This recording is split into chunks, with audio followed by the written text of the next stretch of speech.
Hello and welcome to Your New Jersey. I'm Marie Falbo. On today's show, we will learn about two of the state's powerhouse institutions. Later on in this episode, I sit with the new president of Rider University, John Loyack.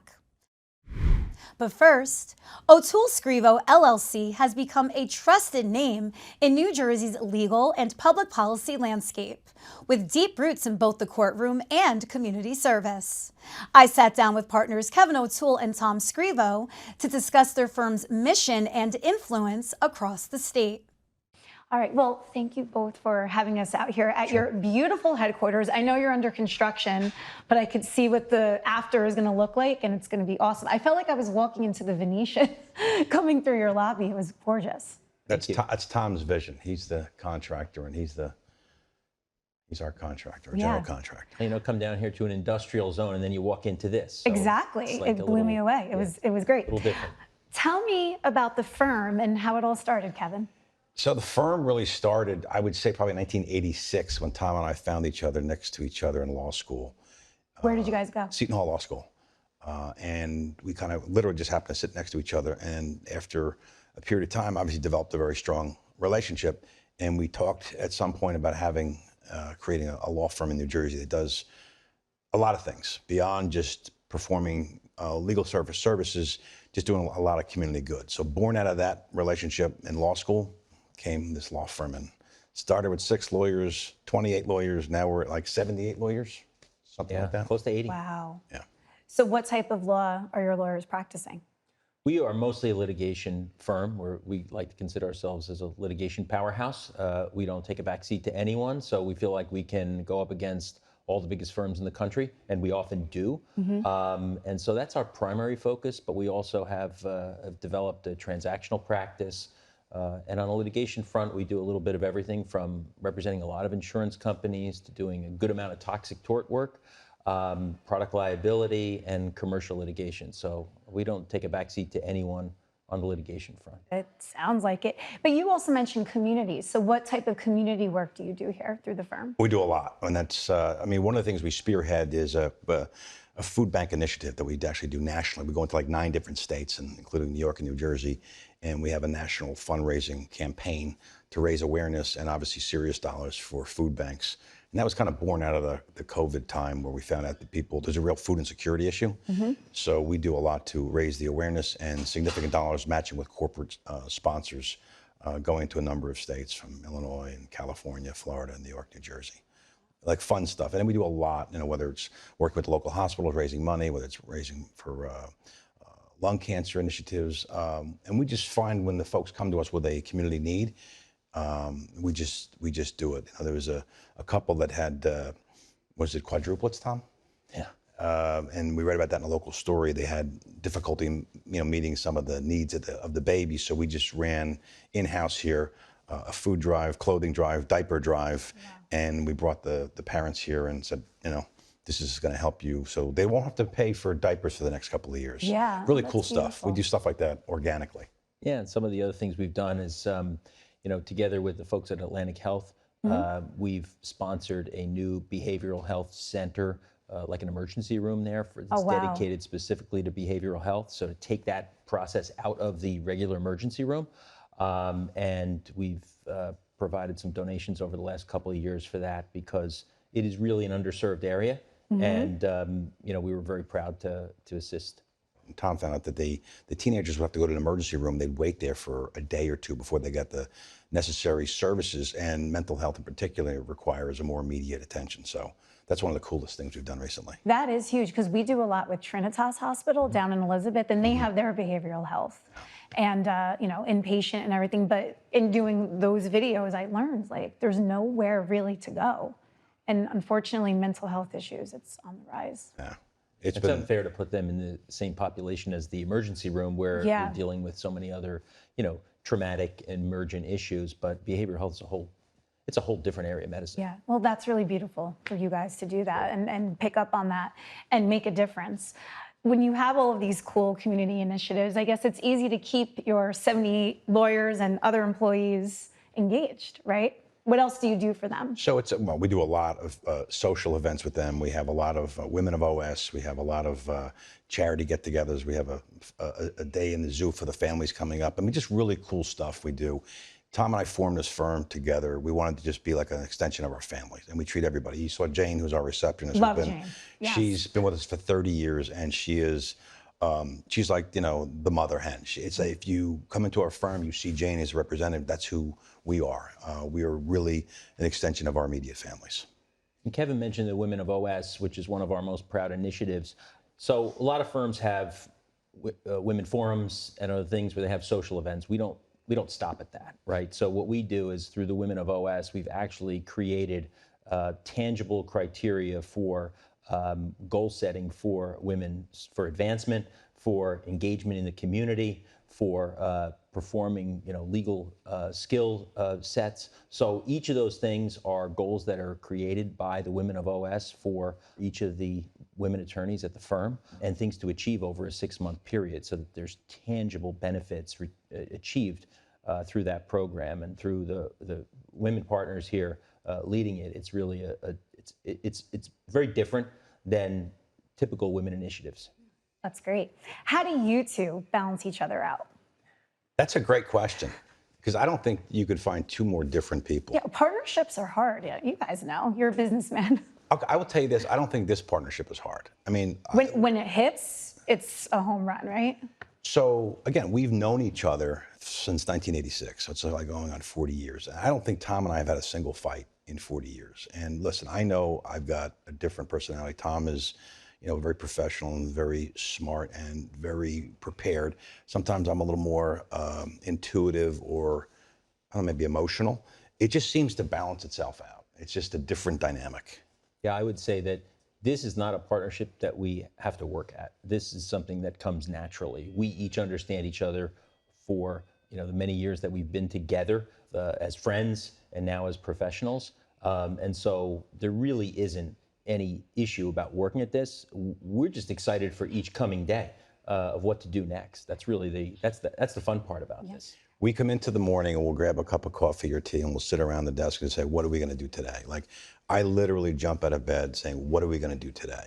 I mean, we're going to service the clients. We're going to keep the firm together. We have 100 employees, fun stuff. Like, what are we going to do today that's going to make us different? What charity are we going to do? What cause are we going to attend to? What are we going to do? And it's fun. It really is. It's a practice. It's a business. It's an extension. But it is really, it's a way of life that we want to encourage to be part of the communities. So besides the law firm, and I don't know how you both have the time to go into the other parts of your lives that we're about to touch on, but Kevin, I'll start with you. You have a very impressive political resume. Talk about that. So listen, when I was in law school, I ran for council, mayor. I served there for 7 years. What town? Cedar Grove, the town we're in right now. I served 11 years as a state assemblyman, 11 years as a senator, and now I'm on my 8th year now as a chair of the Port Authority. Listen, just the way I've always had 2 jobs my entire life. Although I will tell you, the Port Authority, a volunteer position, it's a love. It is probably the best public service I've ever done in my life, and it's joyous. Hard work, but we're doing some pretty cool things. Port Authority is a pretty cool place. Yeah, what are you doing for them?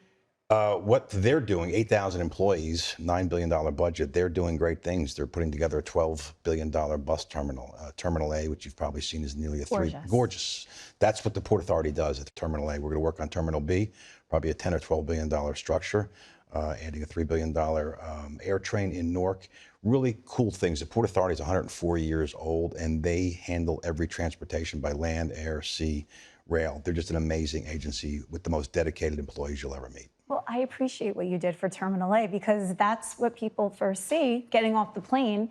They maybe have a preconceived notion like, oh, New Jersey, like what is it? But it's gorgeous. It's got New Jersey stamp everywhere, as you can see, so there's no confusion. No, it's great. And then when Terminal B, we're in the planning process now, it's going to be just as gorgeous with the international cares taken care of. Fun stuff. Yeah, well, as for you, I was reading your bio coming here. You clearly live and breathe law. I do love it. As Kevin said, we jump out of bed every morning loving what we do. So they always say, like, if you love what you do, you never work a day in your life, right? And I don't feel like I work. I feel like I'm just living out a labor of love, practicing law. And the fun part about this firm is that we get to do that with younger lawyers and train that next generation of great trial lawyers so that they can have that same rewarding experience that I've been lucky enough to have practicing law. I don't think there's any better way to make a living in New Jersey. Fortunately, we've got a group here that feels the same way. Yeah, you're leaving such a legacy in everything that you guys are doing. Yeah, see, I don't look Not at by it. design, right? Yeah, No. It just happens. Like, we have just stuck to our mission. We said we were going to practice law at the highest level. We're doing that. We want to be immersed in the community. We're doing that.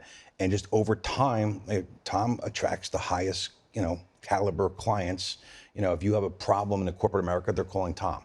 They used to call the folks down in New York. Now they're calling him. Whether it's one of the pharmacy issues, whether it's a judge who's jammed up, they're going to call Tom. He is, and he won't say it, I'll say it. He's the most sought after and respected lawyer in the state of New Jersey, bar none. Wow. Thank you so much, Thanks guys. for your time. Thank Appreciate you. it. Thank you. At AmeriHealth, we understand what's important to you. It's why we offer some of the lowest cost health plans in New Jersey, with access to one of the state's largest networks of doctors and hospitals. Plus, with free 24/7 virtual care, you can see a doctor anytime and anywhere. And we're committed to giving back to help make a difference in our communities. Learn more at AmeriHealth.com. A health plan for everyone.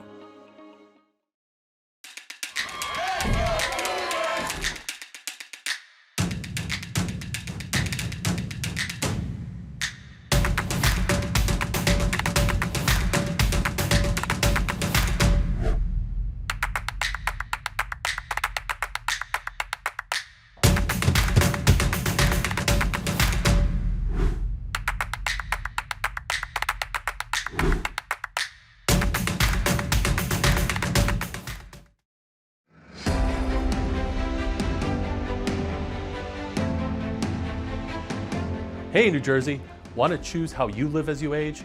Tune into AARP New Jersey's new show, The Power of Us, the show that celebrates aging with dignity, purpose, and joy. From protecting yourself against fraud, to staying healthy and aging in place, to finding purpose through volunteering, we've got the tools, tips, and stories to help you thrive. Join us on ONNJ and discover the power of us.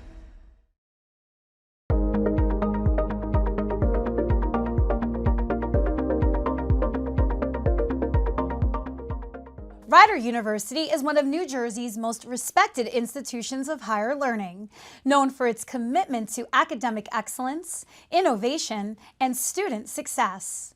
I spoke with the university's new president, John Loyack, to learn more about his vision for Rider's future and the next chapter in its legacy.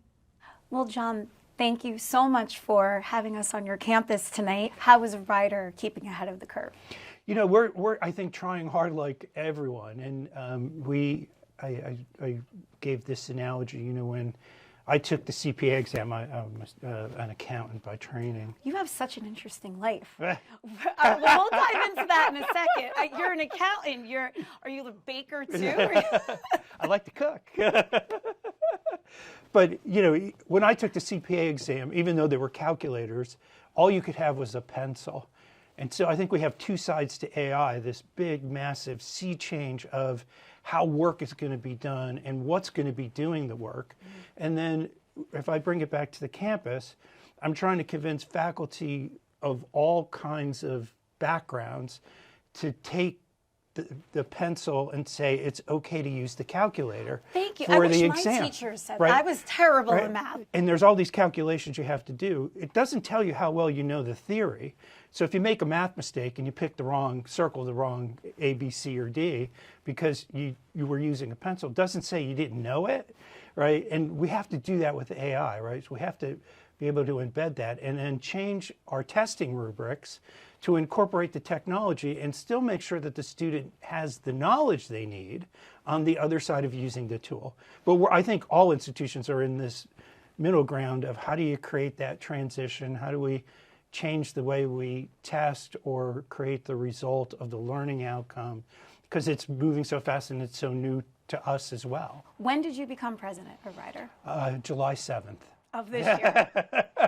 Happy month So and a half that's why I wasn't going to anniversary. say anything about the faculty yet, Rider, because I'm don't just know getting that. to know them. I go back to my Alverny experience. But I'm sure that's true here too.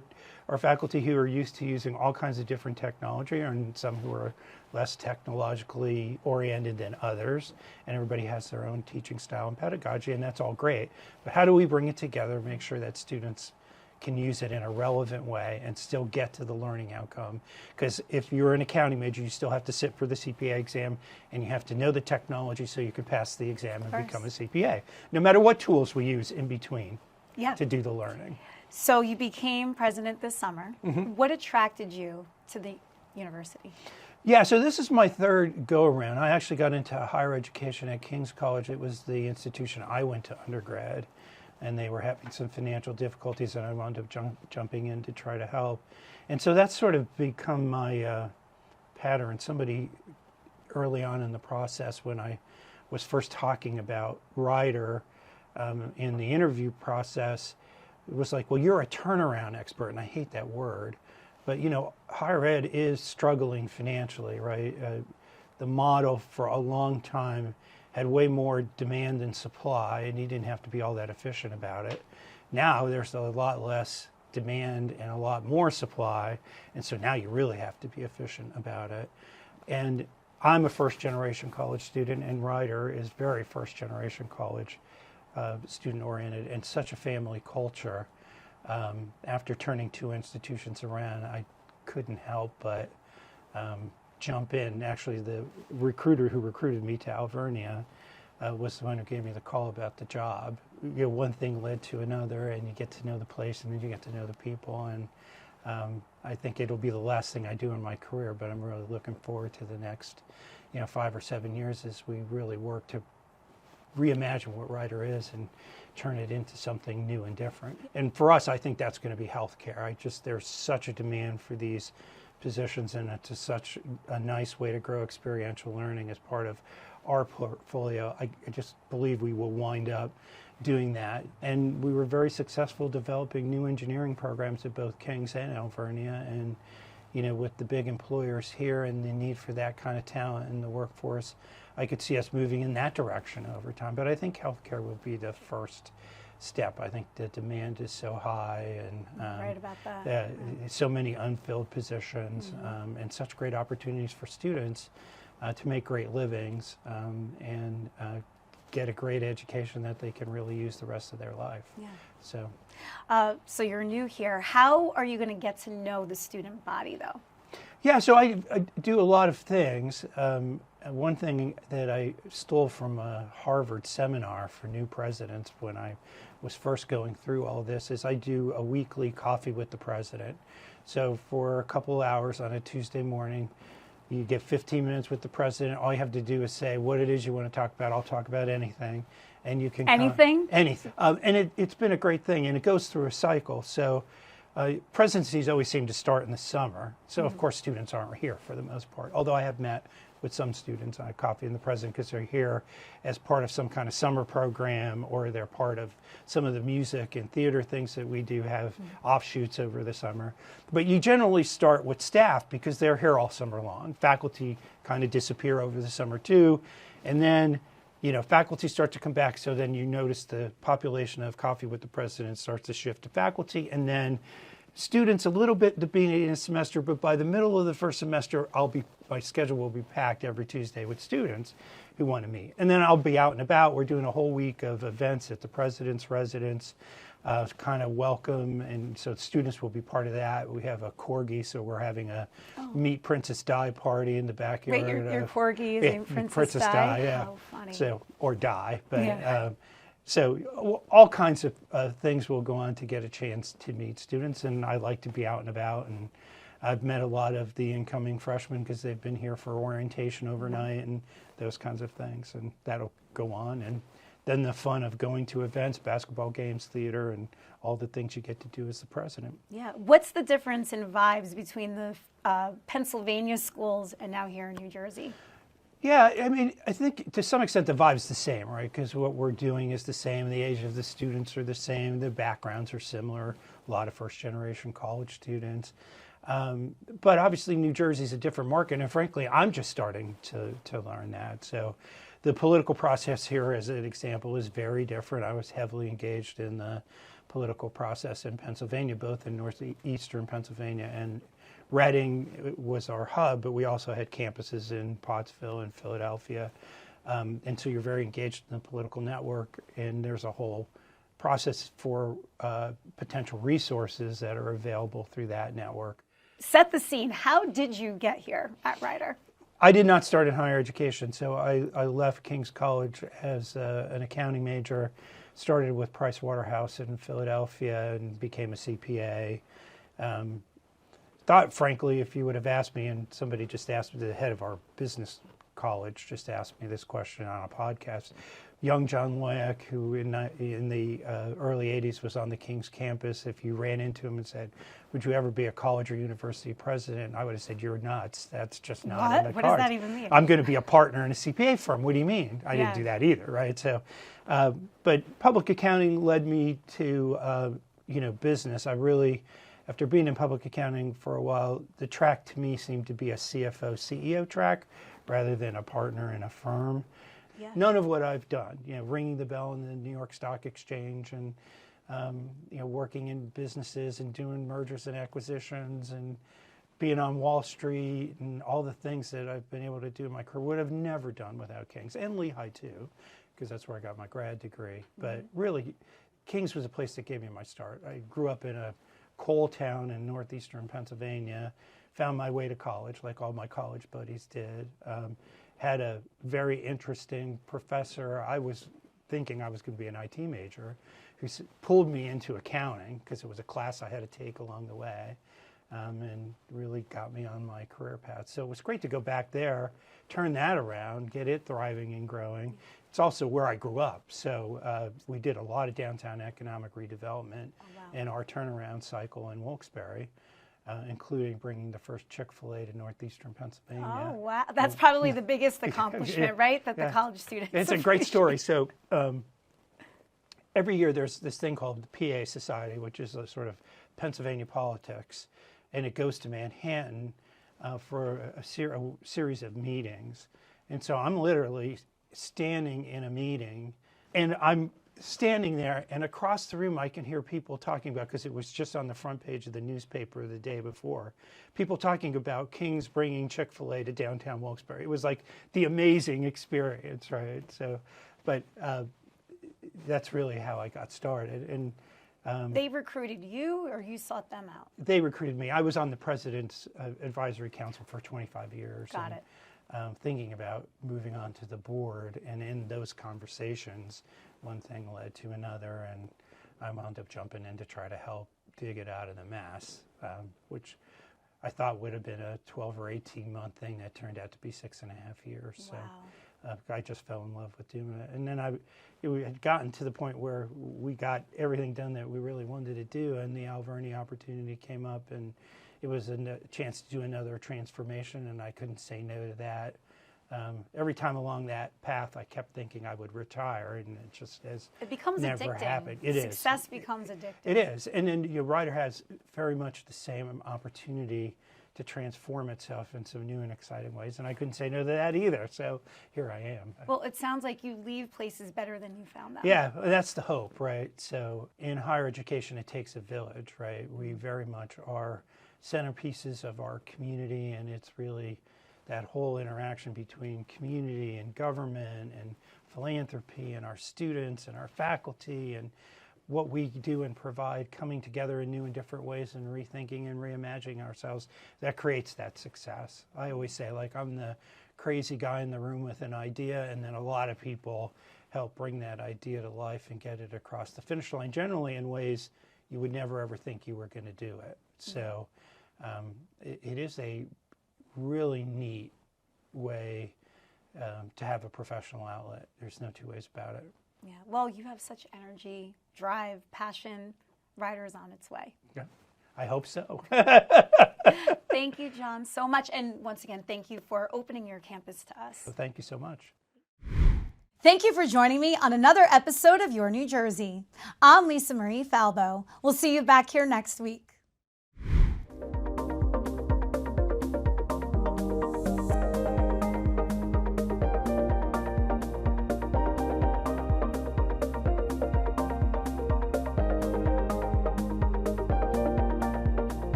Hey, New Jersey, want to choose how you live as you age? Tune into AARP New Jersey's new show, The Power of Us, the show that celebrates aging with dignity, purpose, and joy. From protecting yourself against fraud, to staying healthy and aging in place, to finding purpose through volunteering, we've got the tools, tips, and stories to help you thrive. Join us on ONNJ and discover the power of us.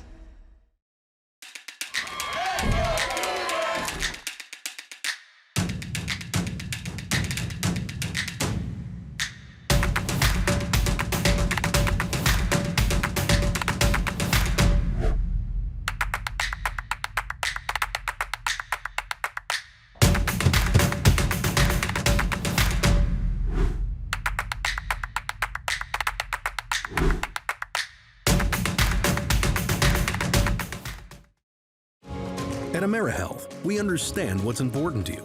It's why we offer some of the lowest cost health plans in New Jersey, with access to one of the state's largest networks of doctors and hospitals. Plus, with free 24/7 virtual care, you can see a doctor anytime and anywhere. And we're committed to giving back to help make a difference in our communities. Learn more at AmeriHealth.com.